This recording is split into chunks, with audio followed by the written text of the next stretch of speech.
Assalamualaikum warahmatullahi wabarakatuh. Perkenalkan, nama saya Samsul Ardi. Saya berasal dari SD Negeri 8 Makerti Jaya.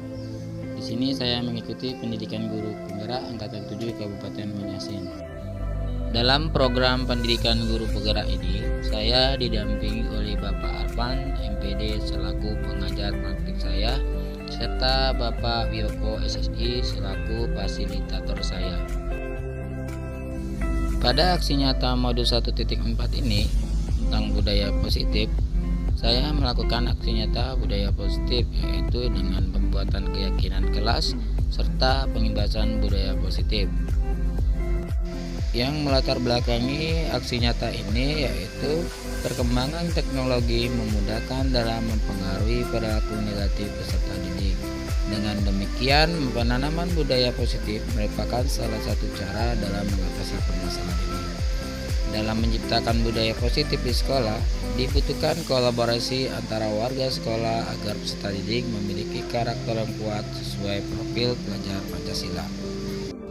Tujuan dari aksi nyata yaitu 1. Memfasilitasi aspirasi murid dan melaksanakan keyakinan yang telah disepakati dengan sadar dan penuh tanggung jawab. Kedua yaitu berbagi praktek baik yang berkesinambungan dalam memahami budaya positif di sekolah. Dan ketiga yaitu mewujudkan murid yang memiliki karakter positif sesuai dengan profil pelajar Pancasila. Tolak ukur pencapaian yaitu terbentuknya keyakinan kelas melalui kesepakatan yang telah dibuat guru kelas. Murid mampu melaksanakan dan menjalankan keyakinan kelas yang telah dibuat bersama. Dibutuhkan dalam aksi nyata ini yaitu 1. Dukungan dari kepala sekolah, rekan guru, serta murid agar tindakan yang telah disusun dapat dilakukan secara lancar dan menyeluruh. Yang kedua yaitu sarana dan prasarana untuk menumbuhkan budaya positif di sekolah, serta orang tua murid dalam melakukan budaya positif di rumah. Ini apa yang kamu harapkan yang ada di kelas ini, ya, yang kita menjadi harapan kita bersama agar proses pembelajaran ini lebih baik lagi, ya. Di sini kita membuat keyakinan kelas, ya.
Oke.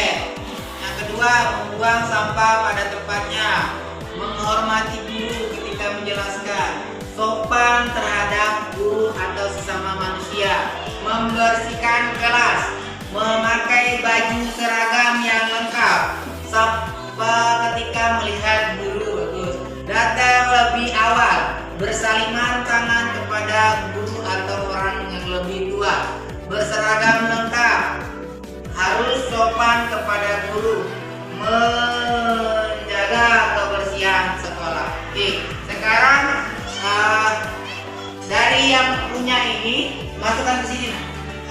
Menurut kamu, yang kamu tuh termasuk disiplin, bertanggung jawab, atau menghargai atau menghormati, atau bekerja sama? Ayo, ambil hitungannya, pindahin ke sebelah sini. Yuk. Jawab. Ya, ambil punya kamu, pindahkan ke sebelah sini. Yuk, pindah di sini. Yuk, terserah. Yuk, pilihlah yang mana. Termasuk disiplin, apa termasuk bekerja sama, atau termasuk bertanggung jawab, atau masuk menghargai dan menghormati.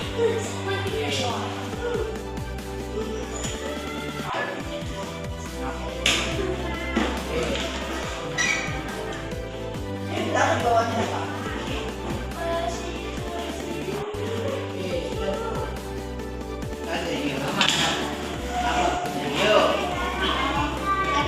Ya, oke.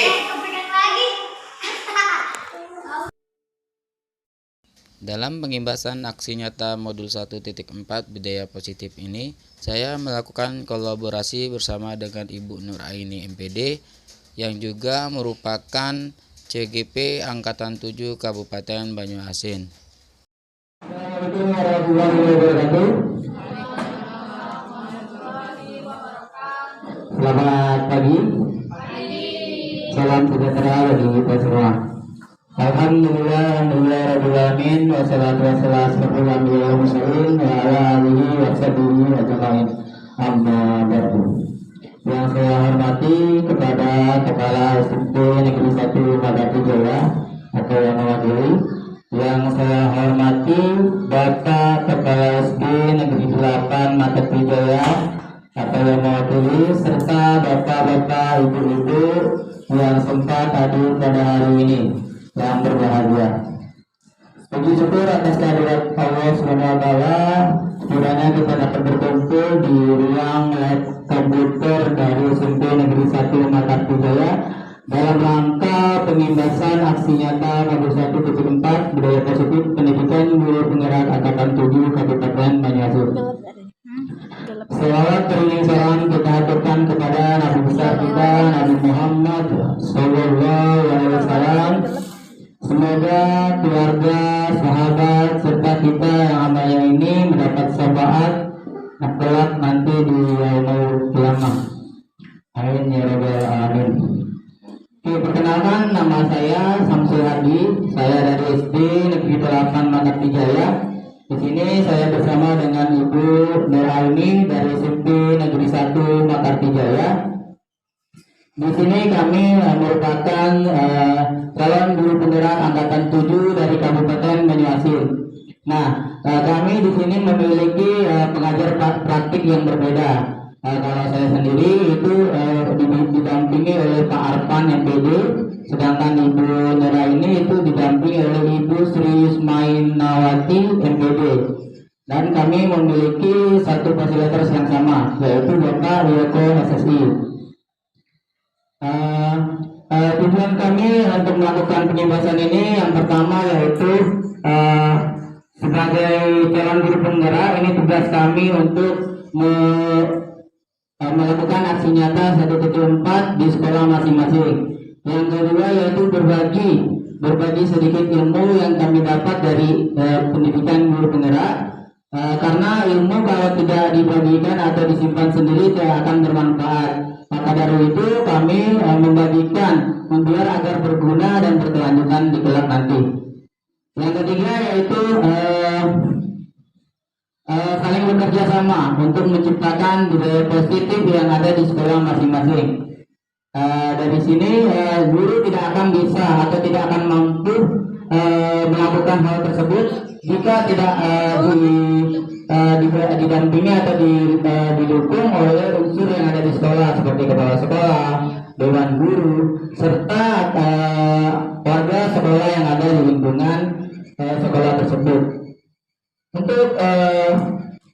Untuk pertama, sebelum kita masuk ke materi, alangkah baiknya kita harus tahu dulu apa sih tujuan pendidikan yang ada ini di sini.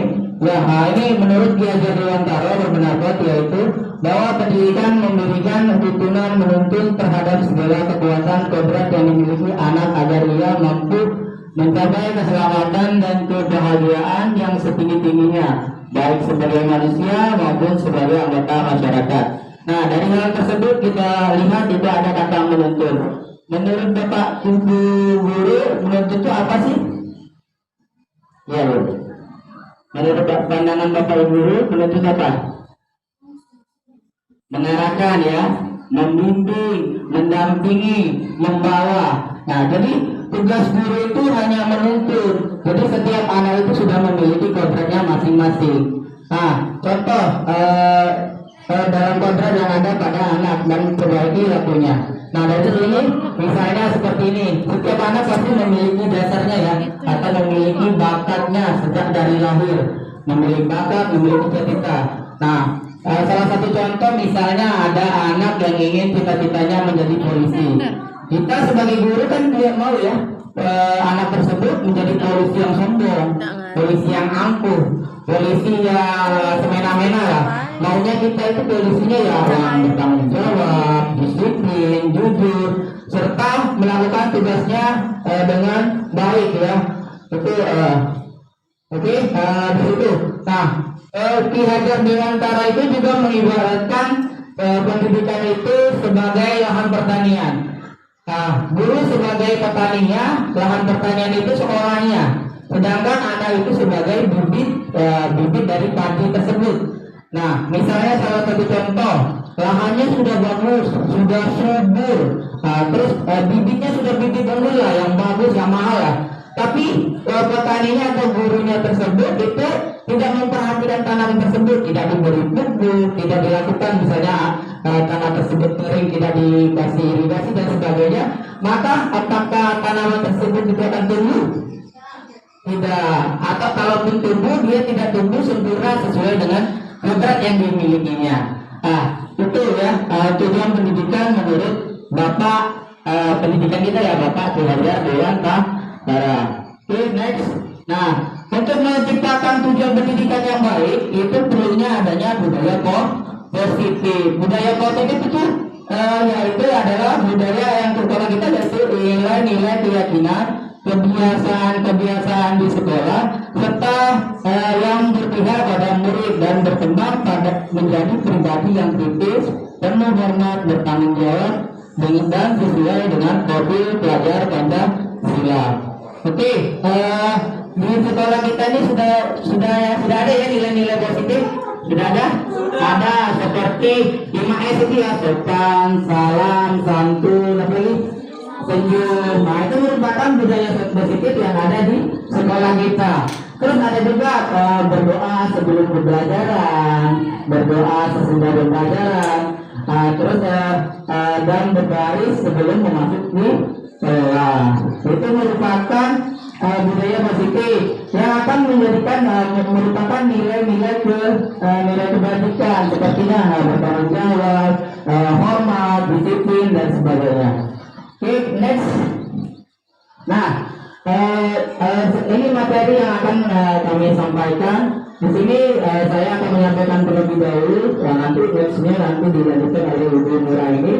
Untuk poin-poinnya ada 7. Yang pertama yaitu perubahan paradigma belajar. Yang kedua yaitu disiplin positif, dan ketiga itu kebutuhan dasar manusia, motivasi perilaku manusia, restitusi atau posisi kontrol guru, keyakinan kelas, serta segitiga restitusi. Nah, ini 7 yang kami dapat dari LMS yang kami pelajari di pendidikan guru penggerak. Kami mendapatkan materi ini selama 2 minggu, tapi di hari ini kami lakukan secara 1 jam, jadi di pressnya. Jadi materi banyak, tapi dilakukan dalam waktu sejam. Jadi kami akan lakukan sesuai dengan apa yang bisa yang akan memberikan pengertian dari materi tersebut. Oke, kita lanjut yang pertama, perubahan paradigma belajar. Nah, ini ada games. Jadi ada 2 orang yaitu Bapak dan teman Bapak, yaitu yang A dan yang B ya.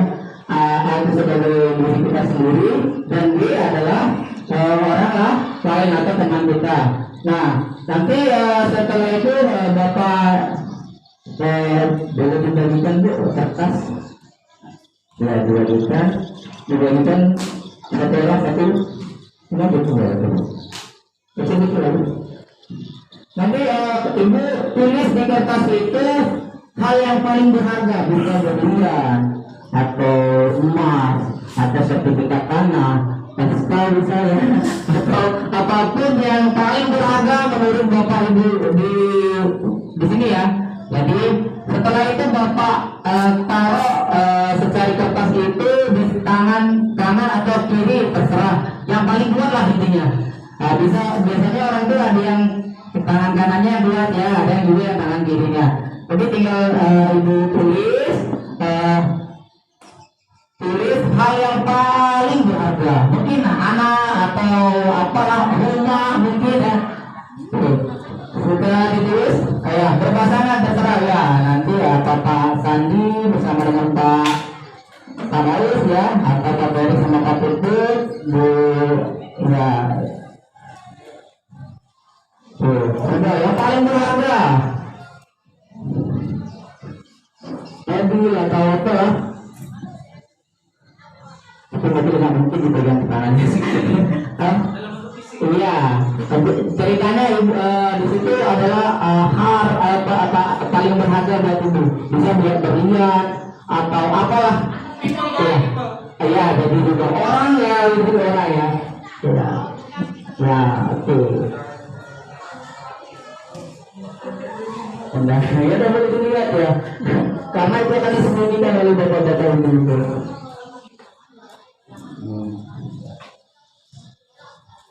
Sudah ya Bu ya? Sudah. Sekarang letakkan di tangan yang paling kuat ya, yang paling kuat untuk menggenggamnya. Iya, paling kuat. Oke. Ya, gantian aja. Terserah Bapak Daus dulu yang mau mengambil barangnya dari Pak Peri atau terserah, nanti bergantian aja. Oke, coba boleh dicoba dipaksa atau dirayu atau dihardik atau paling kerasnya dia dirayu lah, diiming-imingi mau dikasih apa begitu, terserah, biar sampai Bapak Perinya mau melepaskan hal yang paling berharga untuk dia, dipaksa dah Bapak.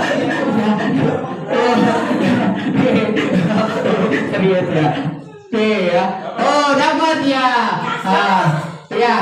Mungkin dari Pak Peri melepaskan itu dia karena ada motivasi dari luar ya, karena rayuan, karena ancaman mungkin ya, kalau kamu gak mau asik ya, ada faktor dari luar. Tapi kalau yang masih menggenggam tidak mau membukanya, itu berarti motivasi dari diri sendiri, dia berkomitmen tidak akan memberikannya. Nah, disitulah karakter dari kodrat dari anak tersebut. Jadi setiap anak itu memiliki, walaupun dia melakukan tindakan yang kita lakukan dengan cara mengancam, mungkin mengambil, itu sebenarnya bukan diri dia sendiri, tapi dia hanya menuruti sesuai dengan mungkin penghargaan yang kita berikan atau imbalan atau ancaman atau hukuman yang kita lakukan kepadanya. Oke, kita lanjut ya. Itu ada simulasinya. Oke, sekarang disiplin positif. Kita lanjut ke materi 2, yaitu disiplin positif. Nah, menurut Bapak Ibu, apa sih makna dari disiplin positif, disiplin tersebut? Ada yang tahu Bu? Tapi mungkin ya, apa ini? Peraturan yang sekarang ya.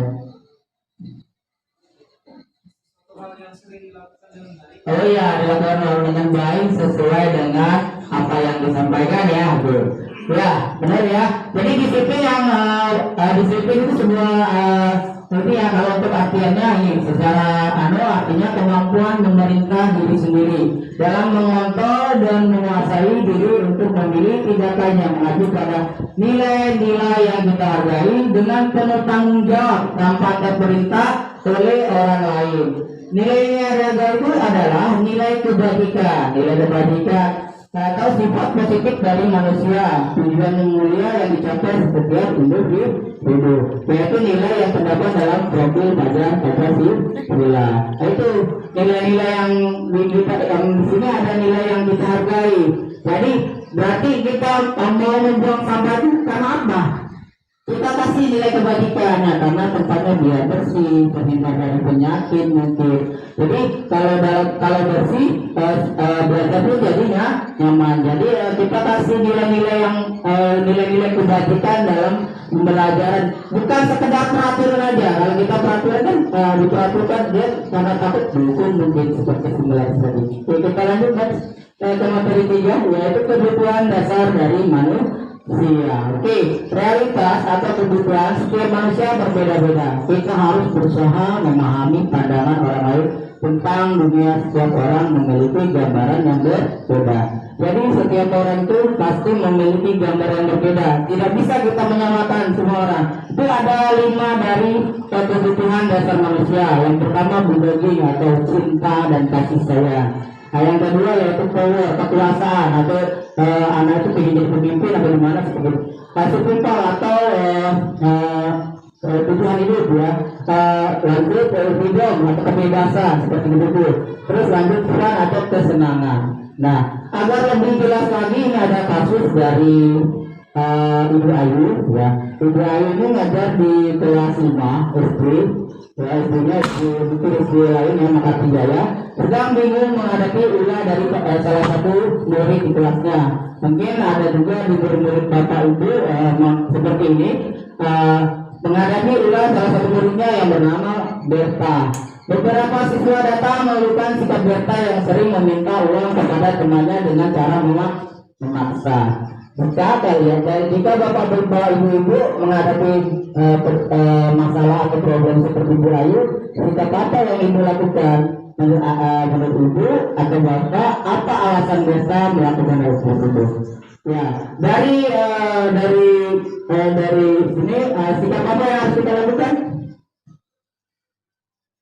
Nah, mungkin kita langsung marah-marah ya, tanpa mengetahui sebab dia. Oh Berta, dasar ya, mungkin ya. Kita panggil dulu, kita panggil Bertanya, kita tanyakan. Nah, ada 5 jawaban yang akan mewakili ya. Pertama yaitu ya cinta kasih. Mungkin di rumahnya itu ya dia kurang kasih sayang. Jadi dia perlu perhatian orang lain. Dengan cara dia mengambil uang orang lain menyebutnya. Jadi guru-guru memanggilnya mungkin itulah rasa cinta, pengen diperhatiin, pengen disayangin dan sebagainya. Kita lanjut itu kekuasaan. Mungkin pengen dia dijadikan seperti orang hebat yang kayak preman-preman itu.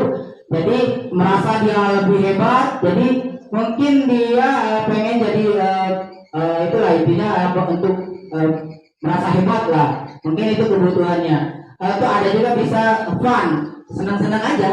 Kalau anak itu nangis, dia merasa senang. Ada mungkin ya bapak ibu ya. Ada anak yang jahil yang pengennya kalau sudah anak itu nangis sudah senang, itu aja intinya. Mantap di situ.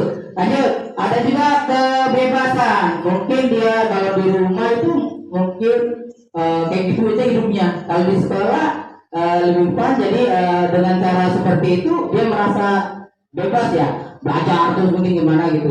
Hanya simple kebutuhan hidup. Mungkin di rumahnya dikasih uang jajan. Jadi kasih uang jajan, mau jajan, lihat orang jajan, pengen jajan, terpaksa dia meminta atau mengambil paksa dari temannya itu. Ya, jadi ada 5 kebutuhan khusus. Jadi tidak langsung kita marahin si Berta itu. Berta, gini enggak. Tapi ada nanti dijelaskan nanti Bu Nura ini itu tentang restitusi. Gimana dalam menghadapi ada namanya segitiga restitusi, itu menghadapi dari kasus si Berta ini. Oke, sekarang kita lanjut ke motivasi perilaku manusia. Ya, ini ada 3 poin ya. Yang pertama, untuk menghindari ketidaknyamanan atau hukuman. Misalnya kayak gini, Pak Sandi itu disuruh oleh kepala sekolahnya untuk datang ke suatu bingkai. Sekarang juga ya. Tapi Pak Sandi itu ada kepentingan lain. Nah, Pak Sandi tetap datang ke acara itu. Mungkin apa dasar dari Pak Sandi itu? Dasarnya mungkin takut kepada kepala sekolahnya. Kalau tidak mengikuti nanti ada apa aja. Itu motivasi eksternal ya. Motivasi yang keluar dari orang lah, yang dari luar. Yang kedua, untuk mendapatkan imbalan atau penghargaan dari orang lain. Sama ya kayak seperti kita mau pergi ke pelatihan. Ada nggak? Dapat uang nggak? Pasti ya. Ada kan? Ada pengen dapat penghargaan atau sertifikatnya ada nggak? Kalau nggak mau ah. Nah pasti ada motivasi dari eksternal.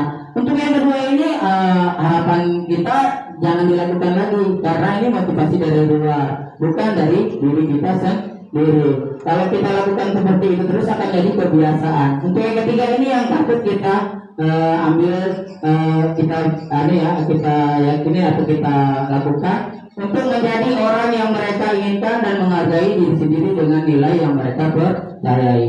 Kenapa saya ikut pelatihan? Ingin menambah pengalaman, menambah ilmu.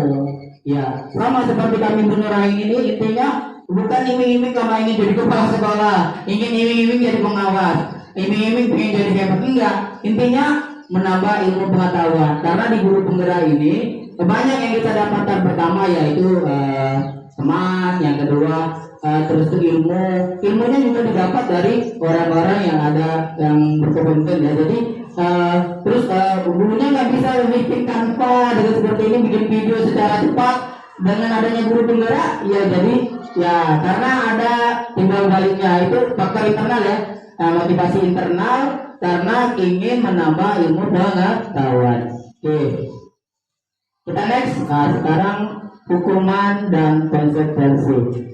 Kita sebagai guru itu masih mungkin ya masih menerapkan hal tersebut, karena kalau tidak menerapkan hal itu anak itu sekadar hatinya aja, kalau nggak dihukum anaknya itu terus ternyata itu salah yang kita lakukan selama ini. Ada nanti salah satu solusi yang untuk memperbaiki hal tersebut. Ini ada kasus lagi, kasusnya itu IPA kurang menguasai pelajaran matematika sehingga pada saat pelajaran tersebut berlangsung dia lebih banyak berdiam diri atau menggambar di buku pelajarannya. Pada saat guru matematika, Pak Seno menanyakan pertanyaan IPA menjadi gugup dan tak sengaja menjatuhkan tasnya dari kursi, serta tiba-tiba menjadi gagap pada saat berupaya menjawab.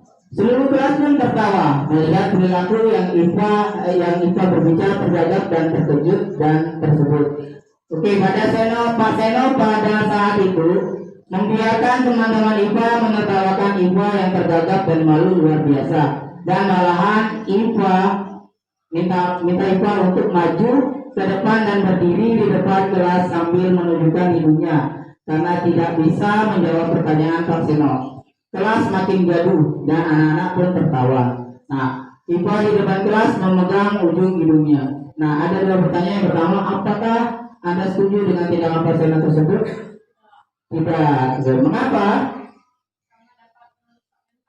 Merusak mental anak tersebut ya, karena ditertawakan oleh teman-temannya. Yang kedua, menurut Anda tindakan Pak Seno terhadap IPA adalah sebuah hukuman atau konsekuensi? Hukuman. Ya, hukuman ya. Hukuman bagi temannya, hukuman bagi gurunya sendiri ya. Hukumannya kenapa? Dengan temannya ditertawakan, dia merasa kayak orang dia ditertawakan di depan orang banyak. Kalau Pak Seno tadi ya itu dia disuruh maju ke depan, memegang hidungnya. Ya, oke. Biar lebih jelas lagi perbedaan antara hukuman dan konsekuensi kita lanjut ya. Nah, hukuman adalah sesuatu yang telah direncanakan dan menyakitkan. Ini berencana ataupun secara spontan. Biasanya dia menyangkut dengan fisik ya. Atau batin dari mental dari anak tersebut. Untuk konsekuensi itu telah disepakati. Jadi misalnya kalau kamu seperti ini, kamu harus menulis ya, tapi yang berhubungan dengan belajar tersebut. Namun pelanggar tersebut diberikan yang menyakitkan. Intinya keduanya itu sama-sama yang tidak boleh dilakukan, karena itu tadi kita sudah mempelajari tentang kebutuhan dasar manusia. Ya, jadi nanti ada namanya itu restitusi dan sebagainya. Oke, biar lebih jelas ini ada kasus ya, ada 5 kasus. Yang pertama itu lari keliling lapangan 2 putaran karena datang terlambat. Itu konsekuensi atau hukuman? Hukuman, ya benar ya. Yang kedua, menggantikan kertas teman yang telah dicoret. Iya, cakep, konsekuensi. Kita lagi. Nomor 3, murid bertelanjang kaki seharian karena memakai sandal. Hukuman atau konsekuensi? Iya, hukuman atau konsekuensi? Hukuman karena kakinya ya sakit jadi ya. Oke, kita lanjut. Berdiri satu kaki karena tidak mendapat menjawab pertanyaan. Hukuman membersihkan coretan yang telah ditulis di mejanya. Konsekuensi, ya benar ya, sudah paham berarti. Jadi untuk hukuman itu biasanya dilakukan secara spontan. Misalnya dia terlambat, kalau dia terlambat berdiri dibuat di bawah bendera hormat, kayak gitu ya biasanya. Itu bukan menyelesaikan masalah, malah anak itu ya mentalnya kena, jadi ada sebelum diterima. Bukan malah anaknya bakal berubah, dia bakal menghindar dari kawannya. Itu akan membuat jiwa itu atau merasa anak itu kayak orang berusaha ya. Kita tanpa menanya dulu kenapa kamu datang terlambat. Nah, nggak tiba-tiba berdiri dia di bawah bendera hormat dan sebagainya. Itu masih sering kita lakukan ya, padahal itu kurang baik untuk jiwa anak tersebut. Oke, kita lanjut. Oke, mungkin itu aja dari saya. Iya. Ya, kenapa? Oke. Untuk keyakinan kelas, saya next lanjut ya. Keyakinan kelas adalah nilai kebajikan atau prinsip universal yang disepakati secara universal lepas dari perbedaan agama, suku, ras, bahasa, dan negara ya. Oke, kita biasanya di dalam kelas itu melakukan peraturan ya. Nah ini sedikit diubah, itu namanya itu keyakinan ke kelas. Jadi anak itu menuliskan sendiri apa aja yang menurut mereka itu yang tidak sesuai dengan yang ada di sekolah itu. Intinya hampir sama dengan peraturan, tapi dari anak untuk anak. Dan kita menekankan itu tidak ada kata negatifnya, misalnya tidak buang sampah sembarangan. Kita ganti dengan kata menjaga kebersihan ke kelas. Itu sudah merupakan dari meliputi dari jangan buang sampah sembarangan. Jadi intinya jangan ada kata tidak atau negatif ya, harus ada kata positifnya. Nah, di situ juga dilakukan secara universal, tidak mengaitkan agama, suku, ras. Jadi semua orang bisa dilibatkan untuk sekolah pun. Nah, di situ setelah anak kita yakini dengan nilai-nilai kebajikan tadi ya, mungkin dengan jujur, disiplin, ditekankan itunya. Jadi anak lebih memahami tugas ya atau tanggung jawab dia sebagai siswa di kelasnya nantinya. Oke, kita lanjut. Suatu keyakinan menurut dosen 98, suatu keyakinan akan lebih memotivasi seorang dari dalam atau memotivasi secara intrinsik. Seorang akan lebih tergerak dan bersemangat untuk menjalankan keyakinan daripada hanya sekedar mengikuti serangkaian peraturan. Karena ya contoh seperti ini, misalnya bapak ibu kan kembang harus pakai masker, terganggu ya, kayaknya ini aja. Nah, itu kita anggap sebagai nilai kebajikan. Pakai masker biar apa? Biar menjaga kesehatan kita, mungkin debu biar nggak masuk. Nah, terus ini memakai helm kalau berkendaraan. Jangan kita karena takut ditilang polisi, karena kita takut kalau kecelakaan itu nilai kebajikannya. Jadi lebih ke menekankan nilai yang dihargai, itu nilai yang kebajikan kepada anaknya, biar anak lebih tergerak, bersemangat dan menjalankan keyakinannya tersebut. Nanti setelah anak-anak pun menulis, ditempel, nanti ditanyakan gimana keyakinan kita kemarin ya. Ya jadi kamu salah nggak gitu. Nanti dijelaskan lagi untuk restitusi. Ya kita lanjutkan.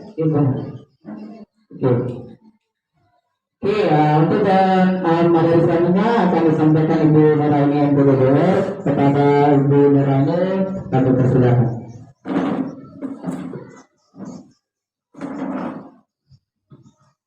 Ya, terima kasih kepada Samsul Ardi yang telah mempersilahkan untuk melanjutkan materi selanjutnya. Materi selanjutnya yaitu tentang 5 posisi kontrol sebagai guru. Yang pertama ada penghubung, yang kedua ada pembuat rasa bersalah bagi peserta didik, yang ketiga ada teman, yang keempat ada pemantau, dan yang kelima ada manajer sebagai manajer. Untuk lebih jelas, saya berikan contoh berupa video.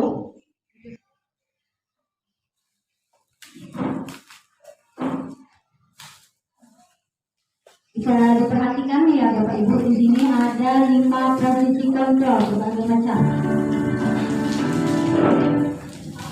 Ini adalah Sini kamu. pendukung. Dulu sebagai Selamat pagi pendukung. Bu.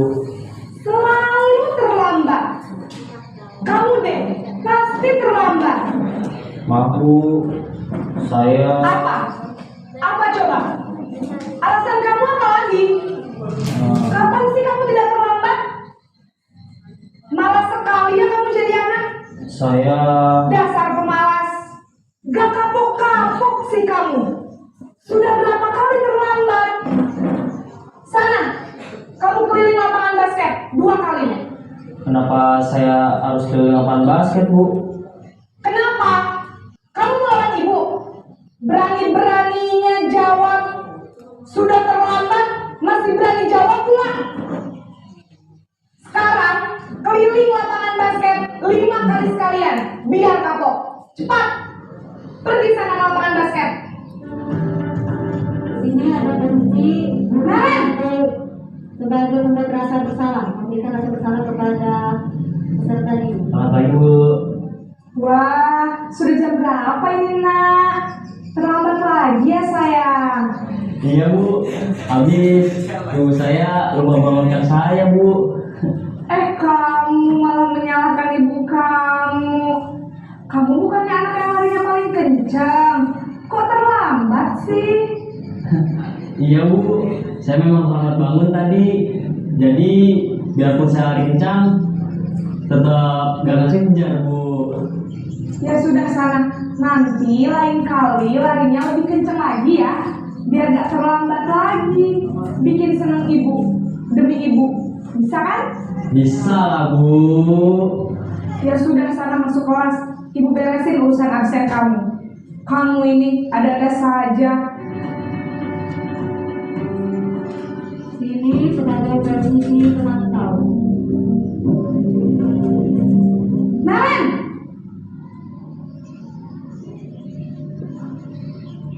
Selamat pagi Bu. Naren, apa peraturan sekolah kita tentang jam berapa kita harus masuk sekolah, nak? Kita harus di sekolah jam 7 Bu. Iya betul, sekarang sudah jam 7.20. Naren sudah tahu konsekuensinya jika terlambat hadir. Paham Bu. Saya harus tinggal kelas pas jam istirahat selama 20 menit. Iya benar, konsekuensinya demikian. Jadi nanti jam 9.30 pas istirahat, kamu harus tinggal di kelas, kerjakan tugas tambahan untuk ketertinggalan kamu, ya? Baik Bu. Ya, itu tadi video pembelajaran tentang 5 macam kontrol. Tadi ada 4 macam kontrol.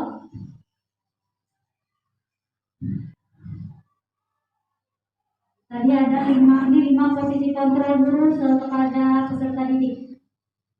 Yang pertama tadi setelah melihat video ada pendukung. Kita di sini belajar ya, jadi sama-sama kita diskusi bahwa sebagian besar guru-guru ataupun warga di sekolah, baik itu kepala sekolah, guru piket dan lain-lain masih memberikan hukuman. Jadi sebenarnya itu untuk peserta didik itu tidak baik dan tidak budaya positif ini diharapkan setelah misalnya nanti mendapatkan sosialisasi ini mungkin kita lebih berdiskusi lagi dan mencari cara. Nah dari empat ini ada penghukum, yang kedua ada pembuat rasa bersalah. Yang tadi dengan membuat rasa bersalah itu akan memberikan dampak, emang terlihat seperti lembut, terlambat ya nak, ini memang terlihat lembut, tapi itu memiliki dampak negatif kepada peserta didik. Karena apa? Dengan dia membuat rasa bersalah, dia seakan-akan misalnya nanti ibu yang kena marah kepala sekolah itu jadi tidak baik untuk anak. Takutnya ada beberapa anak yang mentalnya nanti dia akan menjadi rendah diri atau dia kurang percaya diri karena merasa gurunya menderita karena dia itu membuat rasa bersalah. Selanjutnya ada yang sebagai teman. Tadi sebagai teman dia lebih kalau sebagai teman terlihat bahwa lebih ramah gurunya kepada peserta didiknya. Tapi di sini juga memiliki dampak, mungkin ada yang positif, tapi di sini lebih menekankan kalau teman ini negatif karena dengan posisi kontrol teman ini, dia peserta didik ini tidak akan mandiri jika dia dilepaskan oleh gurunya tadi yang sebagai teman. Atau mungkin kita biasa nemu di sekolah, kalau ada guru yang mungkin lebih humble, dia lebih seperti teman, ada yang gurunya mungkin lebih berwibawa.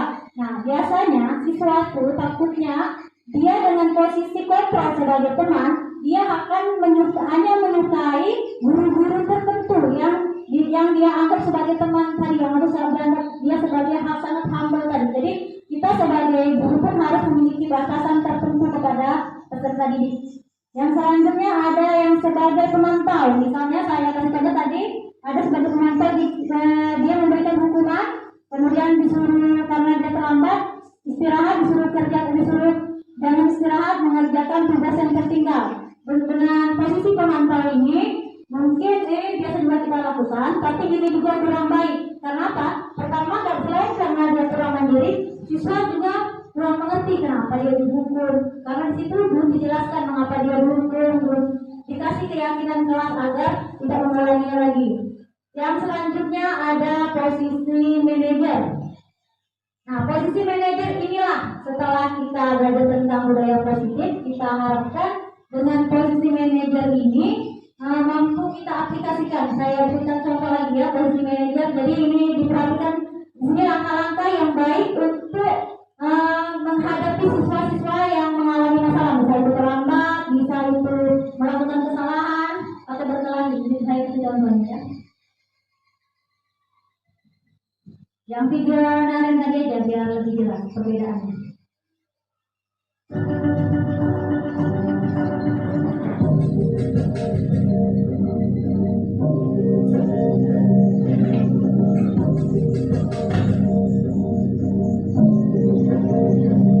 Naren!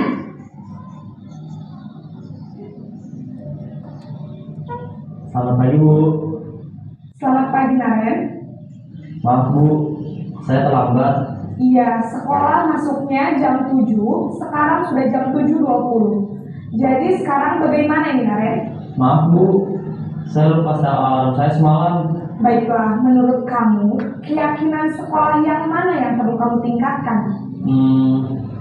Menghargai diri sendiri dan orang lain mungkin ya Bu. Setuju. Jadi, apakah Naren meyakini prinsip saling menghormati tersebut? Iya Bu, saya meyakininya. Apakah Naren bersedia memperbaiki masalah keterlambatan ini? Bersedia Bu. Bagaimana kamu akan perbaiki masalah keterlambatan ini? Saya akan coba untuk tidak lupa menyetel alarm saya Bu. Baik, kalau Naren lupa menyetel alarm di rumah, ada orang yang kira-kira bisa bantu mengingatkan tidak? Ada Bu. Kata saya, Kak Emma. Ada lagi selain Kak Emma? Selain Kak Emma, ada ibu saya. Baik, jadi yang mengingatkan Naren adalah Kak Emma dan ibu kamu ya? Kira-kira akan mulai setel alarm kapan Naren? Setelah pulang sekolah, akan segera saya lakukan.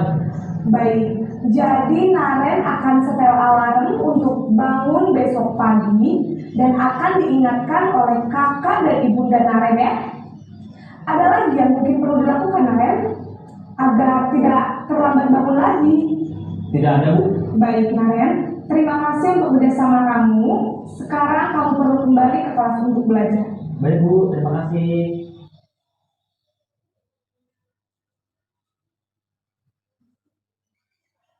Nah, itu tadi contoh dari posisi kontrol sebagai manajer. Jadi, yang idealnya kita itu melakukan posisi kontrol yang bagaimana yang mana di antara lima ini? Yang paling baik menurut Bapak Ibu yang telah melihat video tadi? Manajer. Jadi benar. Yang paling baik itu adalah manajer. Jadi di antara kelima ini, keempat ini kalau bisa kita hindari yang penghukum, pembuat rasa bersalah, teman ataupun pemantau. Karena dengan posisi manajer tadi ada beberapa hal-hal yang perlu dilakukan. dalam posisi manajer ini ada namanya restitusi.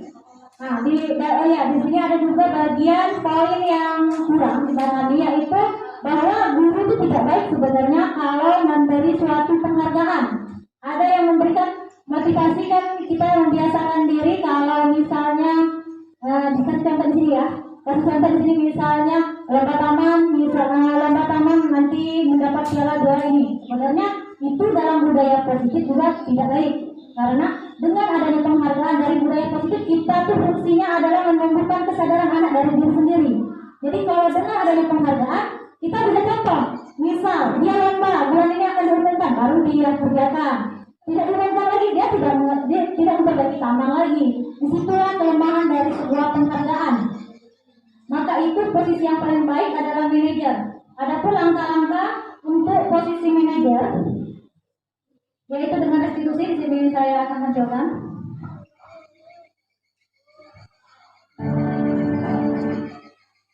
Nah, di sini ada segitiga restitusi. Yang pertama tadi dalam posisi manajer, kita menstabilkan identitas anak. Yang kedua ada validasi tindakan yang salah, yaitu semua perilaku memiliki alasan. Jadi kita mencari tahu kepada peserta didik kita alasan dia tadi terlambat kenapa, alasan dia tadi melakukan misalnya dia bertelah itu kenapa, dan lain-lain. Nah, selanjutnya ada menanyakan keyakinan. Sebenarnya bahasa keyakinan ini mungkin masih agak tabu ya gitu ya, karena biasanya kita lebih ke peraturan ya. Tapi sekarang sebenarnya tidak boleh lagi mengatakan peraturan, tapi keyakinan. Baik ada dua jenis keyakinan, bisa itu keyakinan kelas ataupun keyakinan sekolah. Jadi dengan keyakinan misalnya keyakinan kelas atau keyakinan kelas, gurunya wali kelas sudah mungkin di awal dia sudah membuat bahwa kayak suatu perjanjian bahwa dia tidak akan pernah terlambat dan lain-lain. Itu keyakinan kelas. Kalau keyakinan sekolah misalnya bisa memakai sepatu berwarna hitam, terus pakaian dimasukkan baju, itu contoh dari keyakinan sekolah. Di sini ada contoh dari yang ini masih yang manajer tadi, menstabilkan identitas. Jadi ketika anak melakukan kesalahan, kita melakukan pertama menstabilkan identitas. Itu bagian dasar dari segitiga untuk membentuk anak dari orang yang gagal menjadi orang yang sukses. Jadi inti tujuannya adalah anak itu bagaimana sih supaya dari tadi yang tadi melakukan kesalahan untuk kedepannya tidak mengulanginya lagi. Nah, kalau bisa tadi kita menghindari penghukum, membuat rasa bersalah, teman, atau itu kita lupakan, jangan kita gunakan aplikasikan hal tersebut, lipat pacar tersebut tadi manajer. Di sini menstabilkan identitas. Contohnya kata-kata atau kalimat yang bisa kita katakan kepada anak, yaitu pertama berbuat sesuatu tidak apa-apa. Jadi kita tuh kayak jangan langsung menjudge, jangan langsung menyalahkan dia, tapi seperti kayak tidak berbuat salah itu tidak apa-apa. Yang selanjutnya ada tidak ada manusia yang sempurna, tapi bla bla bla. Yang selanjutnya ada saya juga pernah melakukan kesalahan seperti itu. Jadi ujungnya kaki ya. Nah, selanjutnya ada kita bisa menyelesaikan ini. Atau Bapak Ibu tidak tertarik mencari siapa yang salah, tapi Bapak Ibu ingin mencari solusi dari permasalahan ini. Itu contoh dari kalimat-kalimat menstabilkan identitas ketika anak bermasalah. Pertama yang kita lakukan ini, berarti yang harus kita lakukan kalimat ini yang perlu kita utarakan pertama. Selanjutnya adalah validasi tindakan yang salah. Dari kalimat-kalimat ini mungkin terdengar asing buat guru, namun bila dikatakan dengan nada tanpa menghakimi akan memvalidasi kebutuhan mereka. Jadi di sini lebih kayak misalnya contohnya, padahal kamu bisa melakukan yang lebih buruk dari ini. Jadi benar-benar memang kita sebagai guru, tidak sebagai posisi manajer, dilarang langsung menjat atau menyalahkan dia, tapi kita harus motivasi dia dulu untuk agar dia tidak down dulu. Atau biasanya kan sekarang kalau guru dia belum apa-apa sesuai otak kedua, jadi dia lebih yang cuma berpikir dalam posisi anak itu bagaimana sih supaya dia bebas dari hukuman. Nah, selanjutnya ada kalimat kamu pasti punya alasan mengapa melakukan hal itu. Jadi sini kita mencari sebuah alasan kenapa dia sampai terlambat dan lain-lain. Jangan jadi misalnya kita balik lagi ke sini ya, ke lingkungan. Biasanya kan yang dari jauh itu kembali lagi, misalnya dia terlambat hari ini, tapi besok terlambat lagi, berarti di situ dalam posisi manajernya dia masih salah, ada yang salah dalam melakukan 5 posisi kontrol tadi yang untuk kemas sebagai manajer. Kenapa dia mungkin kita lupa memberikan sebuah keyakinan kelas, ada misalnya perjanjian, misalnya dia harus benar-benar berjanji dalam diri dia sendiri. Jadi jangan cuma karena sudah saya hari ini dihukum dan lain-lain, jadi selesai gitu kan, besok dia ngulangi lagi. Jadi kita harus mungkin lebih kayak kita seperti kayak guru BK, bagaimana menumbuhkan kesadaran diri mereka untuk tidak mengulangi kesalahan itu. Ada juga selanjutnya kamu boleh mempertahankan sikap itu, tapi kamu harus menambahkan sikap yang baru. Misalnya dia kan ingin ada seorang anak berkelahi, mungkin yang alasannya karena saya gini bukan sendiri. Jadi kita tidak boleh langsung menjawab, oh berarti kamu kali salah nak. Jadi kita nggak apa-apa. Mungkin alasannya dia adalah mempertahankan diri dia, begitu. Selanjutnya adalah menstabilkan identitas. Anak dihubungkan dengan nilai-nilai yang dipercaya dan berpindah menjadi orang yang dia inginkan. Nah di sini ada, jadi kita lebih kecenderung tadi, ini sudah ke keyakinan kelas, pengaplikasian keyakinan kelas. Misalnya apa yang kita percaya sebagai kelas atau keluarga. Misalnya tadi kan kamu tahu kan nak, kita sudah pernah bikin keyakinan kelas bahwa kita jangan datang terlambat, jangan dikeluarkan, itu lebih mengingatkan keyakinan itu ada menstabilkan identitas. Selanjutnya ada kayak apa nilai-nilai yang telah kita sepakati, apa bayangan kita tentang kelas yang ideal, kamu mau berdepannya jadi orang seperti apa, misalnya itu dari menstabilkan identitas. Mungkin itu materi dari kami. Nah, sesi selanjutnya yaitu kita bisa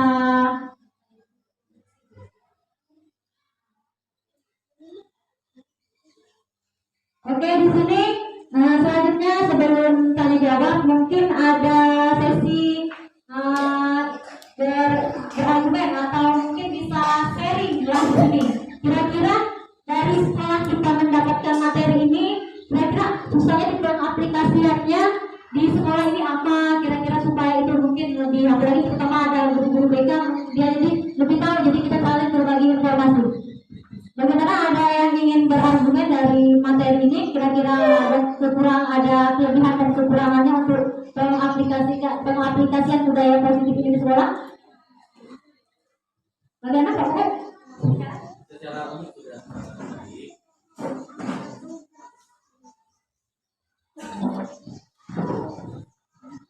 Terima kasih. Dari penyampaian yang telah disampaikan baik oleh Pak Samsul Hadi maupun Bu Nur Aini, secara keseluruhan materi yang disampaikan pada hari ini itu sudah sangat baik, sangat bagus, dan kami di sini mendapatkan gambaran-gambaran. Jadi tahu mana hal yang seharusnya kita lakukan dan mana yang seharusnya tidak kita lakukan. Karena di sini dalam pengimbasan aksi nyata di sini itu yang kita kembangkan adalah budaya positif. Jadi bagaimana kita dalam hal tutur kata dan sebagainya kepada siswa itu harus bersikap positif. Jadi seperti itu. Jadi terima kasih atas pelajaran dan pembelajarannya pada hari ini, sehingga kami di sini semua bisa tahu dan mengerti, dan ke depan bisa menyusun langkah-langkah apa yang akan kami lakukan di sekolah kami demi terwujudnya budaya positif di lingkungan masing-masing dari sekolah kami. Terima kasih.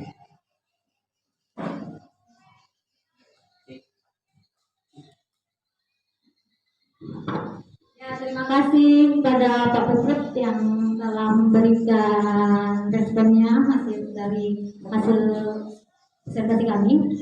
Dan bagaimana peserta lain, ada yang ingin memberikan pendapat ataupun mungkin merasa oh ini susahnya di sekolah ini pengaplikasiannya di mana, berdasarkan dari pengalaman yang ada misalnya. Ada yang ingin menambahkan? Bagaimana Pak Komang Agus Andi ingin menambahkan?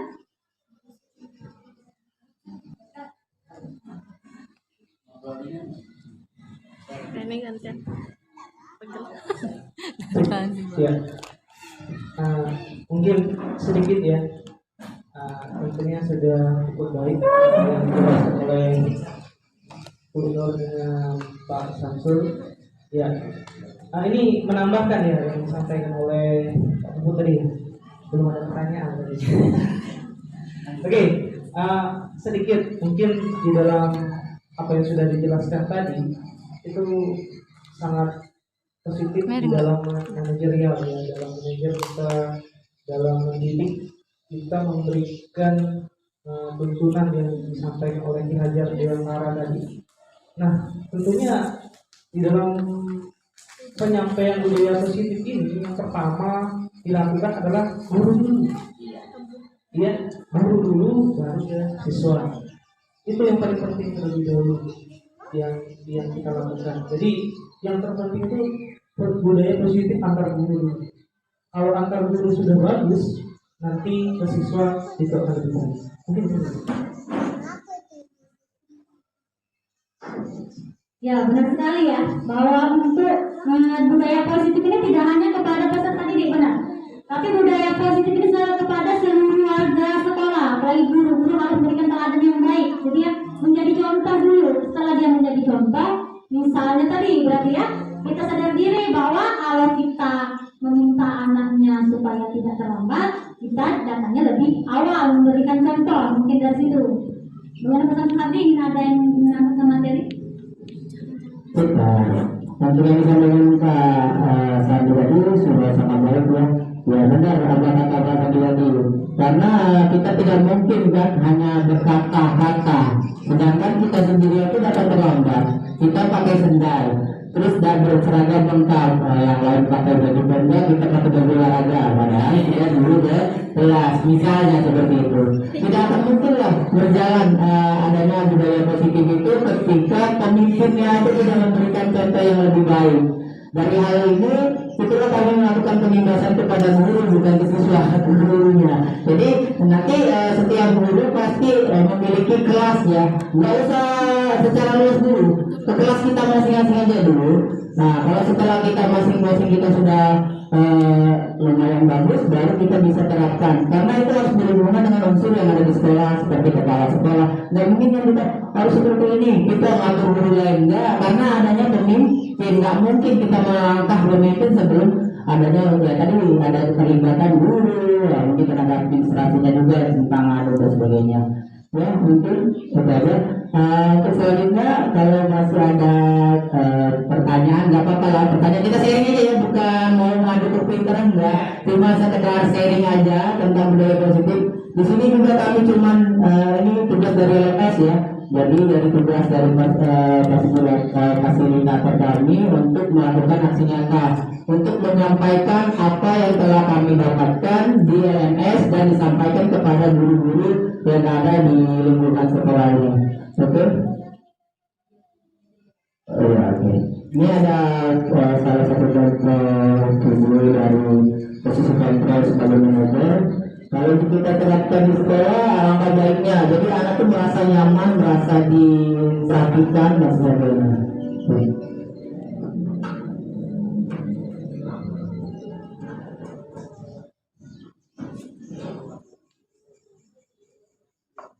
Iya, Sarah. Iya Pak. Sudah lama nggak ketemu Sarah? Kenapa hari ini ada di sini? Kesel Pak, kesel banget. Masa aku dikatain tukang fitnah Pak? Ya aku marah lah. Aku udah dikatain Eka di depan kelas. Kesel banget. Oh begitu. Ya pasti kamu marah dan kesal. Bapak juga akan marah apabila ada yang menuduh Bapak seperti itu. Kemudian pada saat itu kamu mau melakukan apa? Ya saya langsung ngatain Eka lah Pak. Kesel banget. Saya bentak-bentak dia depan teman-teman lain. Oh begitu. Pasti kamu melakukan seperti itu karena suatu alasan tertentu kan? Iyalah, masa saya diam saja Pak? Ya saya bela diri lah. Masa saya dituduh tukang fitnah? Ya wajar lah. Mempertahankan harga diri itu sesuatu yang penting buat kamu. Untung kamu tidak bertindak lebih gegabah lagi, hanya membentak-bentak. Iya Pak. Untung saya masih bersabar dan hanya membentak saja. Sudah gemes padahal, saya pasti bela diri lah. Ya pasti ya. Tapi kamu memilih untuk tetap bertahan dan bersabar. kamu memilih untuk tidak berbuat lebih parah lagi, bukan? Iya. Nah, sekarang coba kita lihat lagi tindakan kamu yang bentak-bentak Eka di kelas. Tindakan kamu itu kira-kira sesuai dengan keyakinan kelas atau prinsip kamu tidak? Enggak lah Pak. Capek Pak jadi pemarah. Jadi keyakinan atau prinsip mana yang kurang sesuai dengan keinginan kamu? Ya, saya sebenarnya sangat menghargai orang lain. Mungkin saat itu saya menjadi emosi, jadi tidak menunjukkan sikap itu. Kamu meyakini tidak? Menghargai orang lain itu penting buat kamu. Yakinlah Pak. Iya, setuju. Kita harus saling menghargai. Namun, ada juga keyakinan yang kita sepakati yang perlu kita jalankan apabila kita sedang marah, bukan?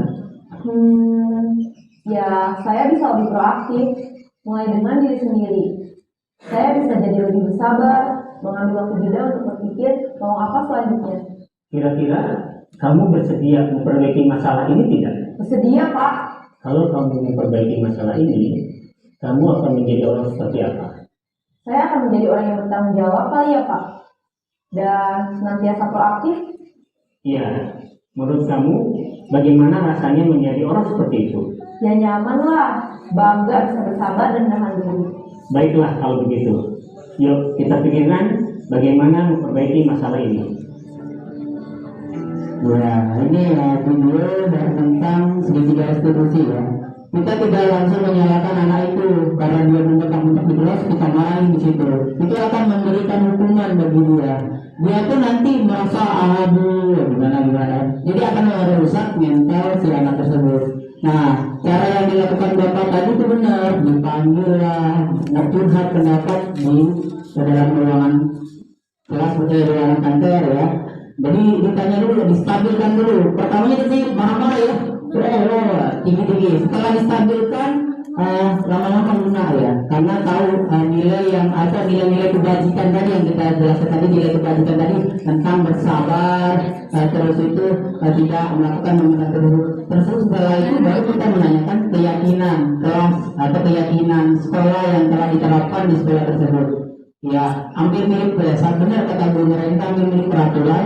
Cuman kalau peraturan kan langsung plak gitu. Ini kita melibatkan siswa sebagai yang menjelaskan, siswa yang berpendapat dan siswa pun yang menyelesaikan.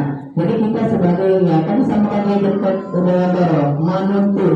Kita di sini posisinya cuma menuntun aja, menuntun anak itu agar lebih baik lagi. Kita padahal anak itu ya sebenarnya ada di kodrat alamnya itu sudah ada garisannya kan. Jadi garisannya baru sama-sama. Kita hanya mempertebal aja. Ya mentang-mentang anak tidak bisa matematika, kita marahin. Setiap anak memiliki keahlian keterampilannya. Nggak pintar di akademik, mungkin dia di keterampilannya, mungkin pintar main bola ya dan sebagainya. Ya tugas kita itu harus tahu dulu gimana identitas anak itu sebenarnya. Bukan kita semena-mena kita maunya anaknya jadi presiden semua. Enggak ya. Setiap anak sudah memiliki kodratnya masing-masingnya. Oke, itu aja. Dari begitu atau dari penjelasan kami, mungkin ada yang masih kurang berkenan di hati Bapak Ibu. Kita sharing bersama aja.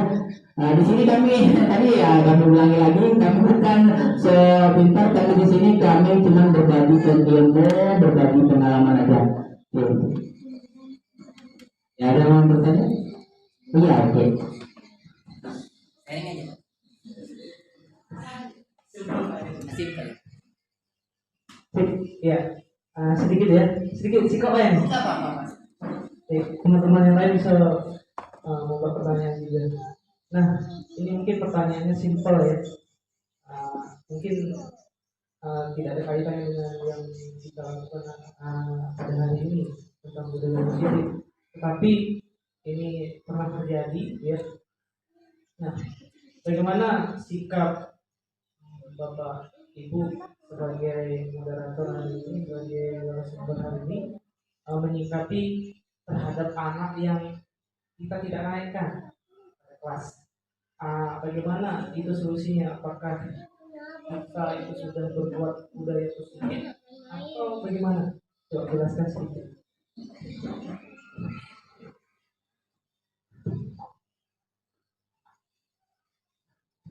Oke, saya cuma mencoba menanggapi aja ya Pak Sandi ya.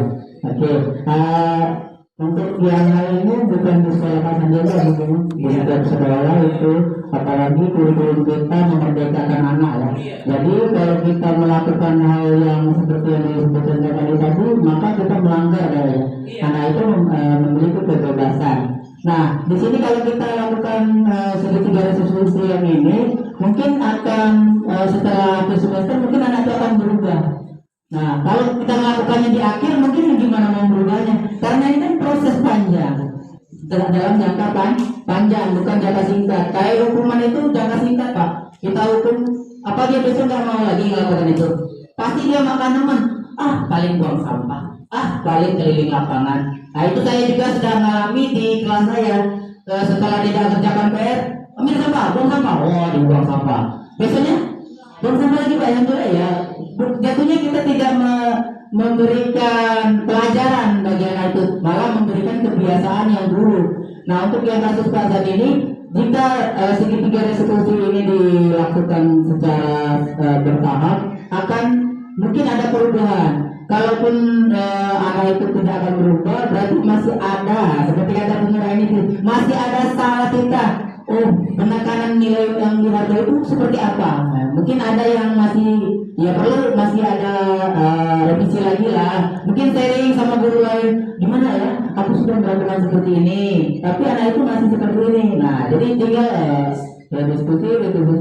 Dan kalau sudah ada mentok-mentok lagi ya kepala sekolah itu yang jadi curhatan kita terakhirnya ya.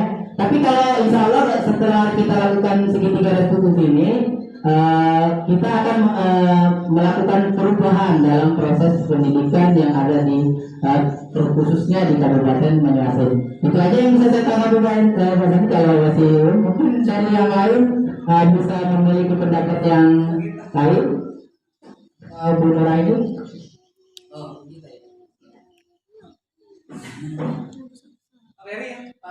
Bagaimana audiens yang lain, ada yang ingin berkomentar tentang kenaikan kelas Pak ini ya? Tidak kata ya, keputusan tentang kenaikan kelas, karena pada kenyataannya mungkin walaupun kita gunakan restitusi dalam segitiga restitusi dalam satu semester, misalnya ada anak yang tidak bisa membaca, itu sebenarnya juga itu bukan faktor salah di guru atau mungkin pada semester itu mungkin kita lebih lagi pendekatan lagi dengan segitiga restitusi kali. Misalnya kita panggil anaknya, misal dia kurang nggak bisa baca atau biasanya yang papar-papar itu tidak pernah hadir ke sekolah, itu kan sebenarnya sudah kita berikan wewenang kepada misalnya wali kelas, guru BK, manggil dan lain-lain.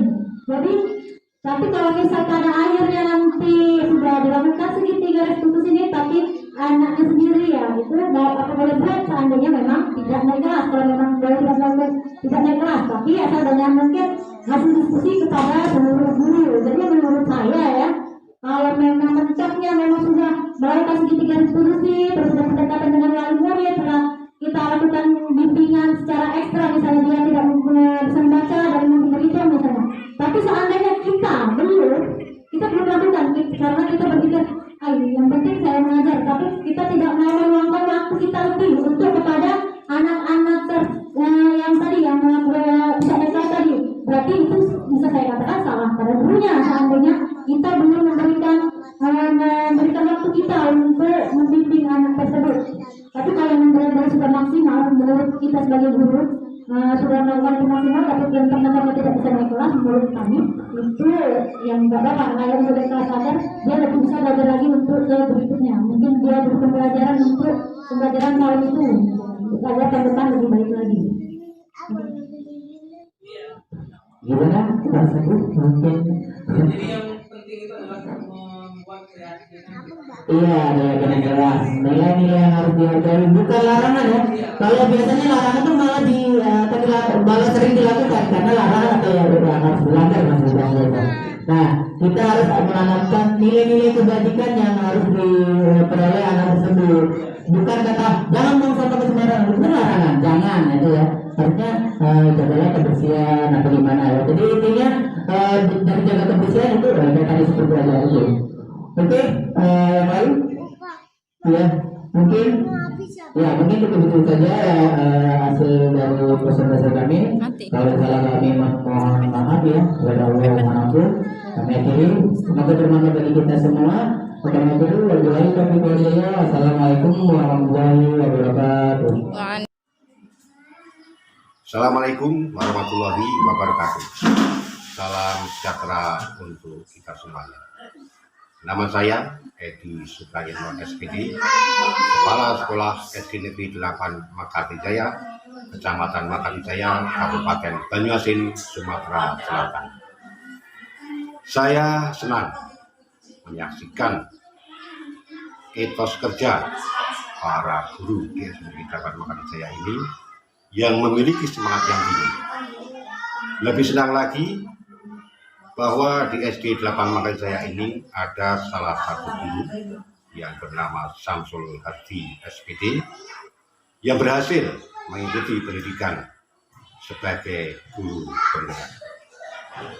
Bergerak, tergerak, dan menggerakkan.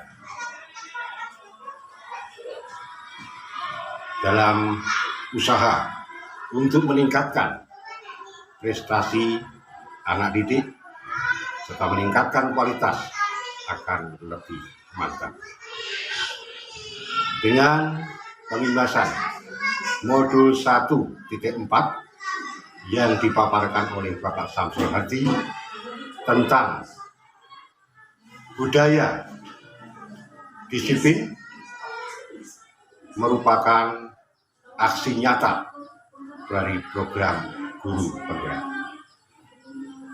sehingga akan menjadi inspirasi dari guru-guru yang lain, dan pada akhirnya akan mampu menghasilkan generasi sebagai pewaris bangsa yang handal. Selamat berjuang, selamat bekerja, salam damai dan sejahtera untuk guru se-Indonesia. Assalamualaikum warahmatullahi wabarakatuh.